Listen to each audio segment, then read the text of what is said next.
I look forward, Mr. President, to talk to you about, obviously, Afghanistan, which is a big issue for us Pakistanis, because stability in Afghanistan means stability in Pakistan.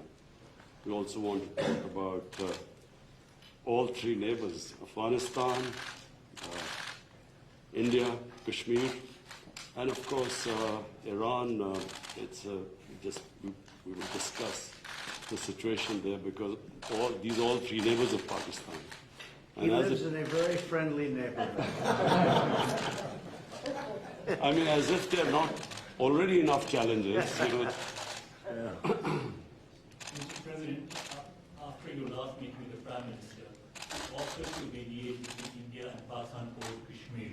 And since then, the situation has gotten more complicated, and India continues to deny or accept any mediation. So where does it also stand now? And don't you think It would always stand. If I can help, I would certainly do that. And it will be dependent on both of these gentlemen. One without the other doesn't work if you're going to do mediation or if you're going to do an arbitration. But certainly I would be willing to help if both Pakistan, let's say, and India wanted me to do that. I am ready, willing, and able. It's a complex issue. It's been going on for a long time. But if both wanted it, I would be ready to do it. No, Mr. President, but the only thing is, reverting back to my question in the Oval Office on Kashmir. Yes. You know, the thing is, you are asking both the parties to accept and agree. One is aggressor, violator of the UN resolutions, and plus non-compliance, plus merging Kashmir into its own territory. This is the kind of reporter I like.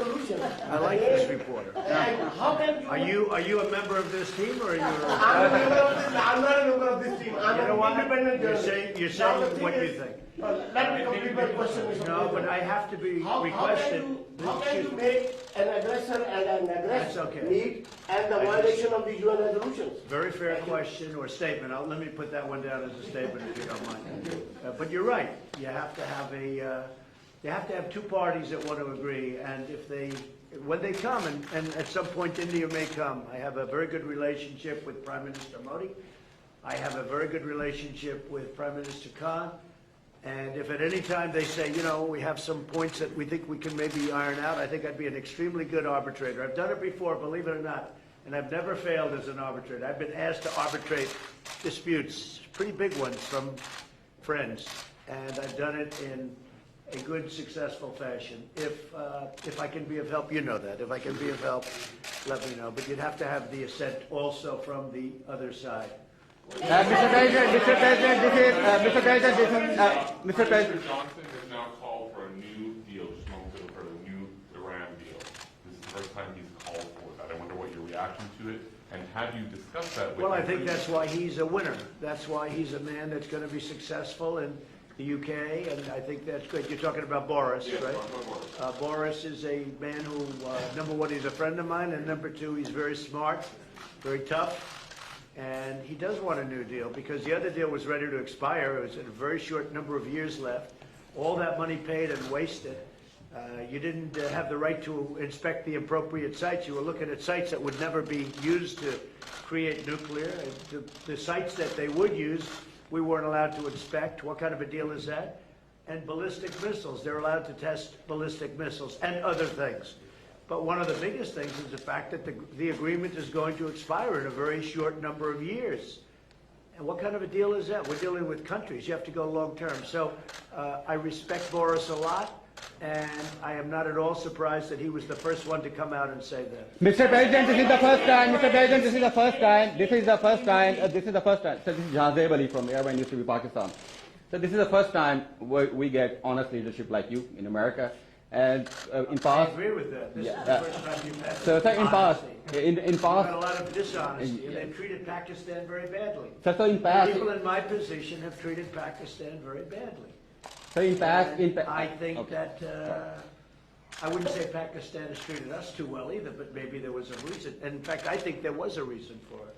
So in past, you had said that you don't trust Pakistan. So when we have honest leadership, I and trust Pakistan, but people before me didn't, but they didn't know what they were doing. So it's just one of those little problems in life. You know, you know what I do? I trust this gentleman right here. And I do trust Pakistan. I know I have a lot of Pakistani friends living in New York. They're smart. Great negotiators, by the way, in case you had any questions. They're among the toughest negotiators in the world. So you are bringing people. And you know what? It's all going to work out. But if I can help, I'd like to help. But I don't think you've ever had a president that felt the way I do, in a positive way, about Pakistan. I don't think you have. I've looked back and I've seen where it was. But I also have a very good relationship with India. I have a good relationship with both. So that if they decide to use that feeling among both, I think we can help out.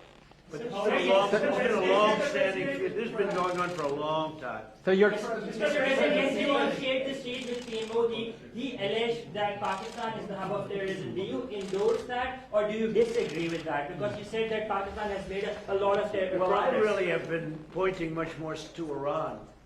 I mean, Iran, if you look at that's been really the state of terror. I've been saying it's the #1 state of terror in the world. And the agreement we had does not cover that. It was not doing well. It was doing very poorly. And now Iran is doing very poorly. Iran is a different place than when I took over. When I took over the United States, when I became president, Iran was a real threat to the entire Middle East and maybe beyond. And now they're having very, very big difficulties, to put it mildly. So we'll see. Are you happy with the progress that Pakistan has made countering terrorism, particularly eliminating terrorism? I've heard they've made great progress, and under this leader, he's a great leader. I think he wants to make great progress because there's no solution the other way. The other way is only going to lead to death and chaos and poverty. It's all it's going to lead to, and he understands it.